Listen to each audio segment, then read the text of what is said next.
नमस्कार, मैं प्रवीण गौतम। दोस्तों, वीडियो में बात करेंगे कि बिहार के बाद महाराष्ट्र से क्या खबर सामने आई है जो पीएम मोदी की संसद वाली कसम का मजाक बनाती है।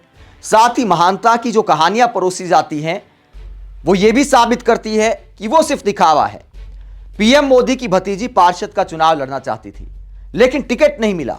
कहा गया कि आप मोदी के परिवार से हैं। भतीजे ने खुद मीडिया में इंटरव्यू दिया था, भाई ने इंटरव्यू दिया था कि हमारे यहां तो मोदी जी का आना जाना है ही नहीं कई सालों से, तो हमें परिवार बताकर टिकट क्यों काट दिया गया। दोस्तों, भले पीएम मोदी उनके घर ना जाते हों, लेकिन यह तो सच्चाई है कि पीएम मोदी का परिवार है। और पीएम मोदी की महानता के किस्सों में यह बताया जाता है कि अपने परिवार को राजनीति में आगे नहीं बढ़ाया क्योंकि पीएम मोदी परिवारवाद के खिलाफ हैं।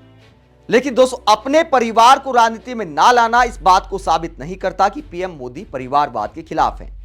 भतीजी को टिकट सिर्फ इसलिए नहीं मिला क्योंकि महानता वाली कहानी खराब हो जाती। अगर पीएम मोदी को वाकई परिवारवाद से दिक्कत होती तो महाराष्ट्र में जो खबर सामने आई है, ऐसी खबरें बार बार सामने दिखाई नहीं देती।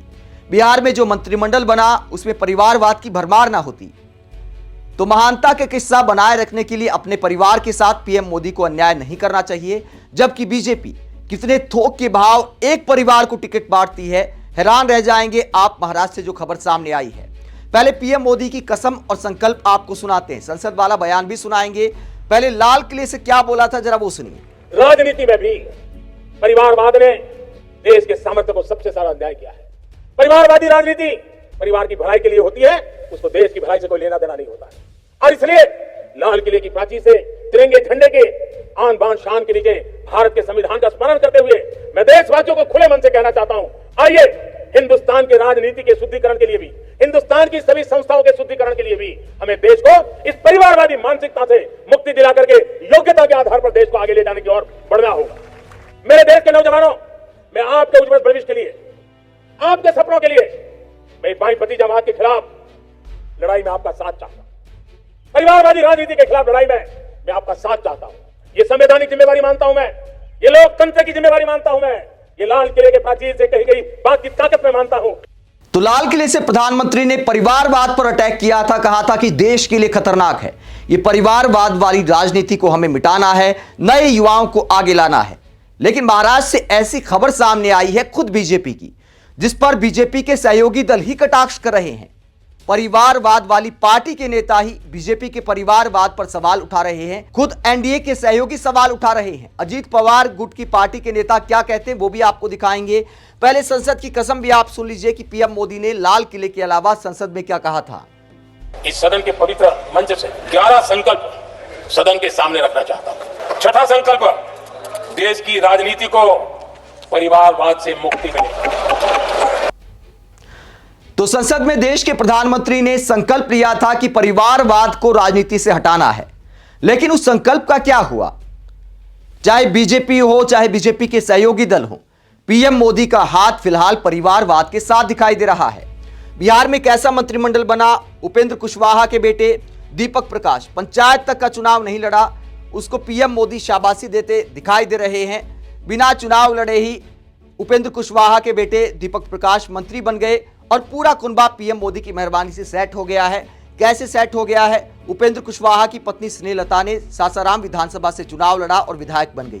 उपेंद्र कुशवाहा के बेटे दीपक प्रकाश बिना चुनाव लड़े ही नई सरकार में मंत्री बन गए।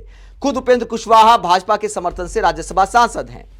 इसके अलावा मांझी का परिवार भी पीएम मोदी ने सेट कर दिया। जीतन राम मांझी की बहू दीपा कुमारी इमामगंज विधानसभा सीट से जीती और विधायक बन गई। जीतन राम मांझी की समधन ज्योति देवी बाराचट्टी विधानसभा सीट से जीती और विधायक बन गई। जीतन राम मांझी का बेटा संतोष सुमन मंत्री बन गया। खुद जीतन राम मांझी मोदी सरकार में मंत्री हैं। तो दो परिवारों को बेहतरीन तरीके से बिहार में सेट कर दिया पीएम मोदी ने, और फिर कहते हैं कि यार हमारा संकल्प है परिवारवाद को मिटाना, राजनीति को परिवारवाद के चंगुल से बाहर निकालना, जबकि खुद परिवारवाद की फसल को तैयार कर रहे हैं। बिहार के अलावा अब महाराष्ट्र से क्या खबर सामने आई है, बड़ी दिलचस्प खबर है। पीएम मोदी को देखना चाहिए कि भतीजी को तो मोदी का परिवार होने के नाते टिकट नहीं दिया गया, लेकिन पार्षद के ही चुनाव में किस तरह की खबर सामने आ रही है ये आप देखिए। महाराष्ट्र में बीजेपी का परिवारवाद, एक ही घर के 6 लोगों को बनाया उम्मीदवार। महाराष्ट्र के स्थानीय निकाय चुनाव में लोहा नगर परिषद में किस तरह टिकट वितरण किया है बीजेपी ने। 6 लोगों को टिकट दिया है। किस किस को टिकट दिया गया है? बीजेपी ने सभी वार्ड में उम्मीदवार उतारे हैं। बीजेपी के गजानन सूर्यवंशी काउंसिल प्रेसिडेंट का चुनाव लड़ रहे हैं। गजानन सूर्यवंशी के अलावा उनकी पत्नी गोदावरी, भाई सचिन, भाभी सुप्रिया, जीजा वाघमारे और भतीजे की पत्नी अलग अलग हलकों से चुनाव लड़ रहे हैं, पार्षद का चुनाव लड़ रहे हैं। 6 सदस्यों को बीजेपी ने टिकट दे दिया है और इसे लेकर अब एनडीए के साथ ही सवाल उठा रहे हैं, क्योंकि अलग अलग चुनाव लड़ा जा रहा है स्थानीय निकाय में। तो बाप बड़ा न भैया, सबसे बड़ा रुपया। खुद अजित पवार गुट की पार्टी के नेता क्या सवाल उठाते हैं बीजेपी के इस परिवारवाद को लेकर? हालांकि बोलना नहीं चाहिए अजित पवार गुट के नेताओं को, पीएम मोदी ने मेहरबानी करके उन्हें डिप्टी सीएम बना दिया, उससे ज्यादा आखिरकार क्या चाहिए? क्या बीजेपी में परिवारवाद पर एनसीपी के लोगों को बोलना चाहिए? फिर भी बोल रहे हैं तो आपको बता देते हैं। अजित पवार गुट के नेता प्रताप पाटिल ने कहा कि जब प्रदेश और जिले में खुद को बड़ा नेता मानने वाले लोग प्रत्याशी नहीं खोज पाते, तब 6 नहीं बल्कि 10 लोग भी एक ही परिवार के खड़े कर दिए जाते हैं। तो पीएम मोदी को, बीजेपी को एनडीए के सहयोगी दल ही आईना दिखा रहे हैं। देवेंद्र फडणवीस पर सवाल उठाए जा रहे हैं कि आपको बाकी परिवारों में कोई योग्य उम्मीदवार नहीं मिला जो एक ही परिवार पर इतनी मेहरबानी कर दी। दोस्तों, ये पूरा मामला दिखाता है कि पीएम मोदी और बीजेपी को दिक्कत सिर्फ दूसरे दलों के परिवारवाद से है। अगर वही परिवारवादी बीजेपी में आ जाएं तो खूब मान सम्मान मिलता है। पीएम मोदी पीठ थपथपाते हैं, मंत्री बनाते हैं, राज्य में मंत्री बनते हैं, कई केंद्र में भी मंत्री बने बैठे हैं। जिनकी नजर में पहले वो परिवारवाद के उदाहरण थे, अब राष्ट्रवाद के उदाहरण बन गए हैं। आप पीएम मोदी और बीजेपी की इस हिपोक्रेसी को लेकर क्या सोचते हैं? कमेंट बॉक्स पर अपनी राय जरूर दें। साथ ही चैनल को सब्सक्राइब भी करें। नमस्कार।